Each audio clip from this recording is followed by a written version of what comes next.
Hello, good morning. Here we are again at this painting. One of the first things that I thought of as soon as I saw this painting today, after sleeping on it, well, not sleeping on the painting, after having a night of not looking at it and coming back to it with some fresh eyes, my first initial thought was, wow, this looks really cartoony. And then I thought, well, why does it look cartoony? Like, what about it is saying cartoon to me? And why am I thinking that? Well, I think it's because, like cartoons and animation, there's a lack of detail, a lack of reality. There's a lot of big areas of singular color in cartoons, things like that. There's simplicity. There's not a lot of form turning in a lot of ways. And it's kind of telling me, okay, that's what I need. I need more complexity. I need to look at smaller shapes within the forms and begin to turn things so it looks a bit more real, closer to reality. Like a naturalist kind of approach to things. So I think what I'm going to do is start with a smaller brush and begin working on those details. And I want to start with the nose. I've been having a lot of trouble lately with seeing the form of a nose, and especially right around in the tip of the nose, and how the top plane of the nose, the bridge of the nose, transitions into this curve of the front and bottom plane of the nose. And then also how that works with the side to side, the horizontal curve of the nose, because there's kind of, it's almost like a ball at the end and it's curving on either side. So that's what I'm going to focus on, is really looking at all these little small transitions in here and seeing if I can introduce some complexity and some interest. This is, almost the exact center of the painting. I do want to introduce some interest there. One other thing I thought of last night, more about the character of the painting rather than the accuracy, with the photo. You can probably see the photo on my iPad there. To kind of push that character a little bit, I think I might increase the size of these teeth and make them much more prominent. Actually, even in the photo, I feel like that they're much more prominent. Maybe even go a lot further than that. May not get to that on this session today. I have a lot to do today, so this session will be as long as I can make it without being detrimental to all the other tasks that I have to work on today.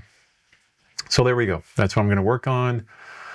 And any kind of blank spots within the video where I'm not saying anything important or anything at all, I'll speed them up. So let's get to work.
Here's something that I'm thinking about right now.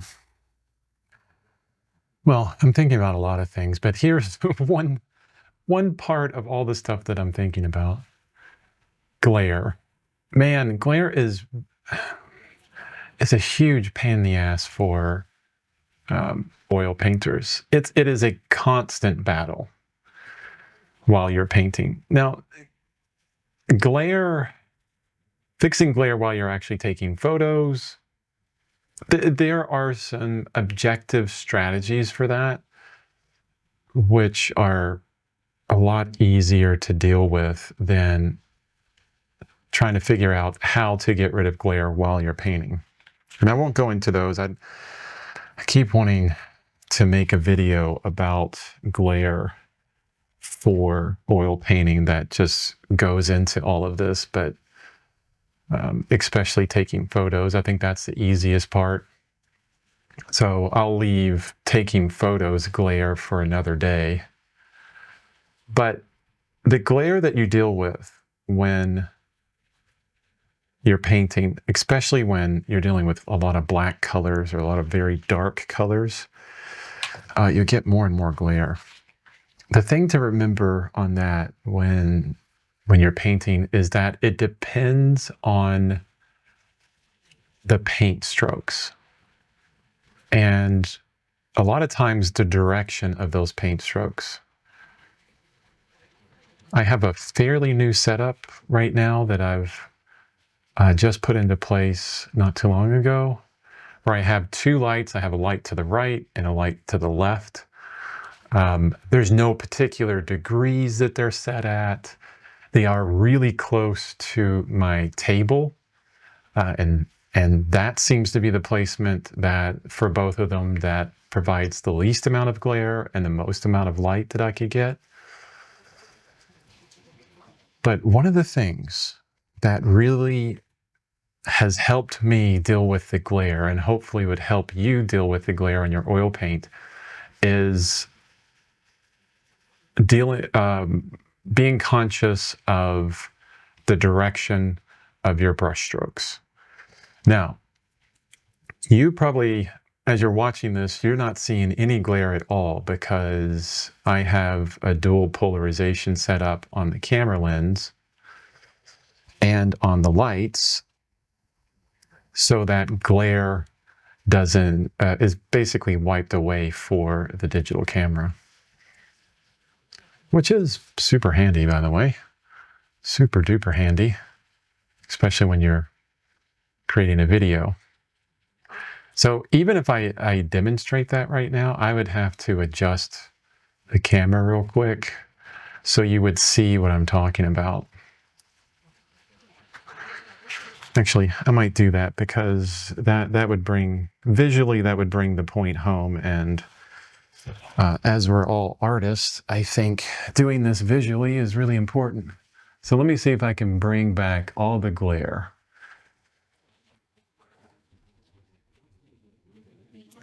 What I'm trying to do here is I have a polarizing filter on my camera. And when you turn it, it changes the direction of the light as it enters into the lens. And I'm turning it, but my viewport here on the camera is so small, I can't see if any of the glare is actually coming up.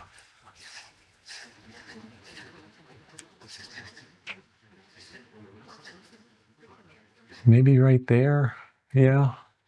Maybe. I'm going to stop the recording and restart it. That way I can zoom in and figure this out. I'll be right back. Okay. What you're seeing right now is pretty close to what I'm seeing. And actually, because of the angle of the camera and the lights, there's not a ton of glare from the camera position. But what I want to illustrate in this, and I'm going to do it with the Gamblin Ivory Black. If I can find it, it's over here. Here we go. Why Gamblin Ivory Black? Because it's a lot thicker than the M. Graham Payne's Gray or any other paint I have up here. And it will retain the shape of the brush strokes. And that means ridges. When it has ridges in the brush stroke, that's where the glare is coming from. So what would be the best brush for this? Let me pick this one out. Hopefully you see this. Hopefully you see this. So if I do a vertical brush stroke, not much glare there. If I do a horizontal brush stroke, I hope you can see that. I'll put it all the way through. There's a lot of glare there for me from my angle. And that stroke looks lighter than the other stroke because it has so much glare on it. A horizontal brush stroke, not as much glare. Horizontal this way, not much glare. Or diagonal, not horizontal. Let me look at the viewport or the camera and see if that actually shows. Let's see. Gotta put my glasses on. Actually, it shows a little bit, I think. If you zoom in on the video, you can really see it. And I think if I change the position of the camera, which I'm not going to do right now, you would see it a lot more. But the position of your, or the angle of your brushstroke,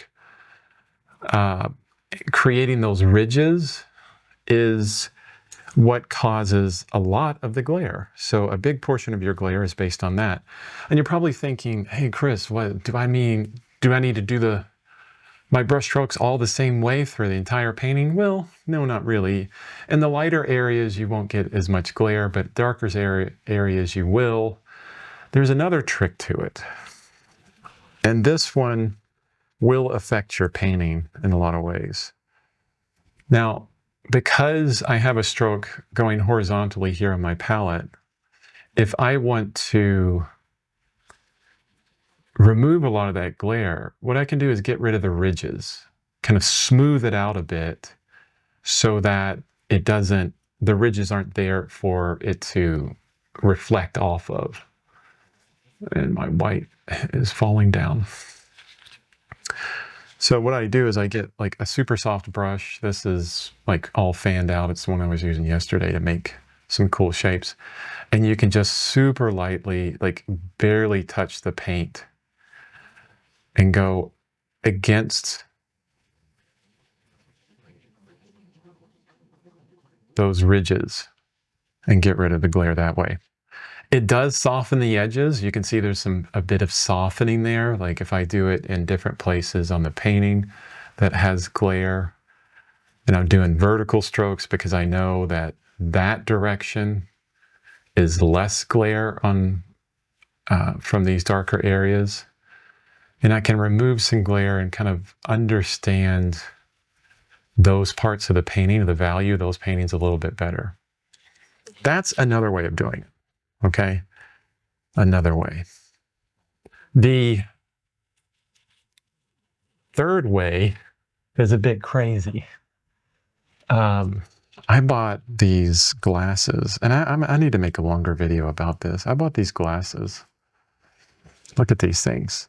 Here's these glasses, and on the front of them are, let me do it like this. On the front of these glasses are those polarizing lenses that you can turn, either one.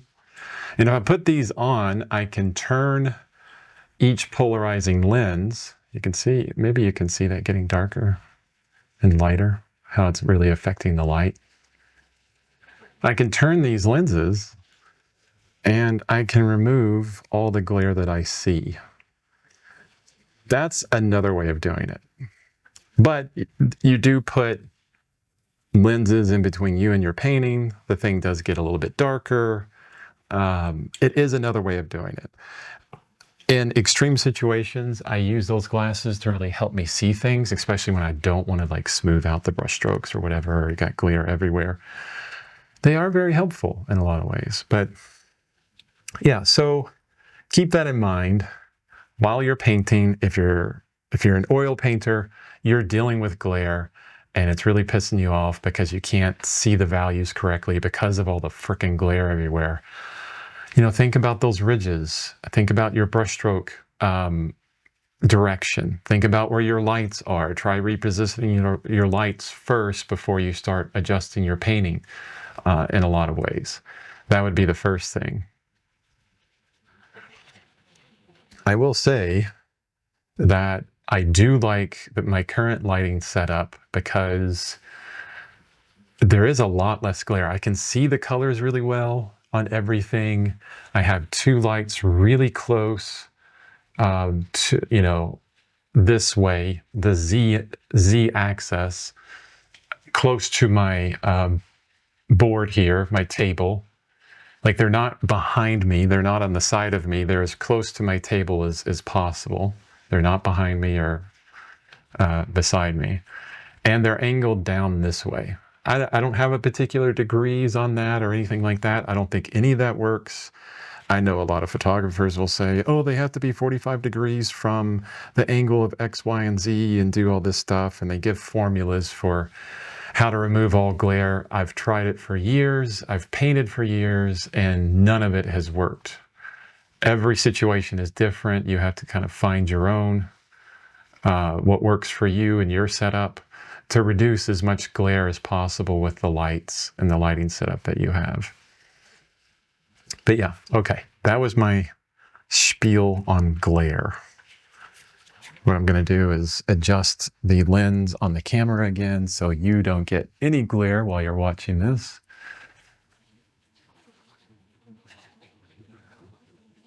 I think that's correct.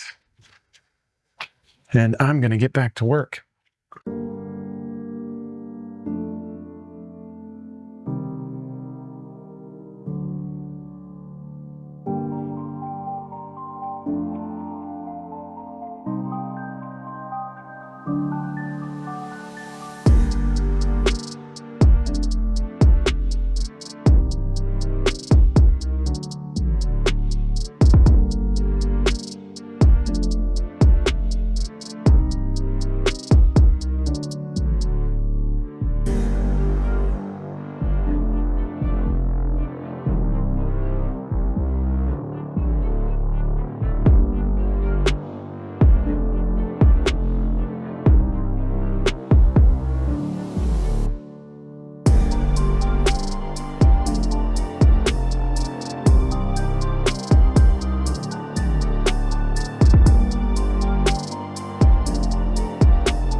Yeah, I think right away, making those teeth a lot larger is really helping the character of this painting. Of course, I mean, they're a little wonky right now. I need the contour of them and the way the gums fit around them needs to be adjusted. But the fact that they're just a bit larger, I mean, it really brings that kind of pain into it. Yeah, it really helps. Yeah, I'm glad I did that. That works out well. And I kind of like that they're so simple and just chunky. I'll do some refining to them, but the simplicity of it's pretty nice. I think I want to have simplicity within the teeth. Like there's a simplicity within complexity. I know that sounds kind of weird. It's how can I explain what I'm saying? So if you work all the different little planes, like on the nose, see, it's a bit too messy, I think, on the nose. I'm still struggling with that. But if I looked at every different little shape within the nose and defined each shape as just kind of a flat piece of color. It could be a lot of triangles within there or flat areas. That's pretty simple. I mean, if you blew up that area, it would just look like puzzle shapes of different colors, very slightly different color changes happening. So there's a simplicity in that, but then when you pull back, there's a complexity. That's what I feel like I need in the teeth, is like the simplicity within those facets and those shapes, but also a complexity in how many they are. Maybe that's the best way to explain it. Yeah. I guess it really helps kind of talking things out. I hope someone's listening. Oh, one thing I didn't mention is this is a M. Graham Naphthol Red that I added to my palette. I felt like my Alizarin Crimson was getting too close to this kind of hot pink color in too many places, so I want to bring a little bit more warmth in certain places on the face, and that's kind of helping. They're two very different colors. And what's funny about it, like if you're doing a split primary palette, these would be great for a split primary. You have a warm red and a cool red. My original palette years ago, I would use a split primary palette like that. And I remember now that I'm thinking about it, I remember that I always kind of leaned on both of those reds to really help me out with certain parts of anatomy or skin coloring for my skin, not for everyone's skin. For my skin in a particular lighting, or a portrait of myself in very particular lighting, it worked, and I leaned on those colors, which can or cannot be helpful to you whatsoever, depending on what you're painting and why. Yeah. So now I'm contemplating going back to a split primary. I don't think I don't know if I want a cadmium yellow though. I'm not sure. It would be a cadmium lemon, because that would be a cool yellow. This is a warm yellow. I don't know. Anyway, all right, back to work. I'll stop talking for a bit and get some of this done.